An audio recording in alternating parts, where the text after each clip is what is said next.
जमशेदपुर पश्चिम विधानसभा क्षेत्र के मानगो में जनता दरबार लगाया गया। स्थानीय मंत्री बन्ना गुप्ता के निर्देश पर उपायुक्त जनता दरबार में बैठी और जनमानस की समस्या सुनी।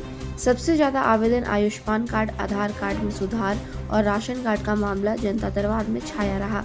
वैसे जनता दरबार में जो समस्या सामने आई उसे उपायुक्त ने 15 दिनों का समय दिया है। कहा है 15 दिन के भीतर जो समस्या है उस समस्या का समाधान कर लिया जाएगा।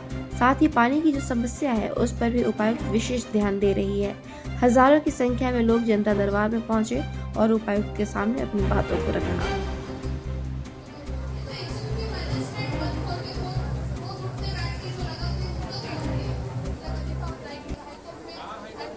वोटर आईडी कार्ड में सुधार करना, राशन में के लिए एप्लीकेशंस आए हैं, पेंशन मिल रही है, बंद हो गई है या मिल ही नहीं है, आयुष्मान कार्ड खो गया है, नया आयुष्मान कार्ड बनवाना है और खासकर स्वास्थ्य संबंधी मेजर यहाँ पे कंप्लेंट आई हुई है।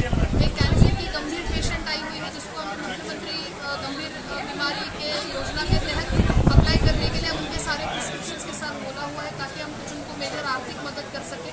बाकी आज इस सारे आवेदनों का ट्रेंड देखते हुए अगले जो 15-20 दिन है यहाँ पे हम सघन आयुष्मान का, राशन का, वोटर आईडी का कैंप लगवाएंगे जिसमें और आधार बनवाने का कैंप लगवाएंगे जिसमें लोगों के ये बेसिक सुधार या नए नाम जोड़ना वगैरह का काम हो जाएगा।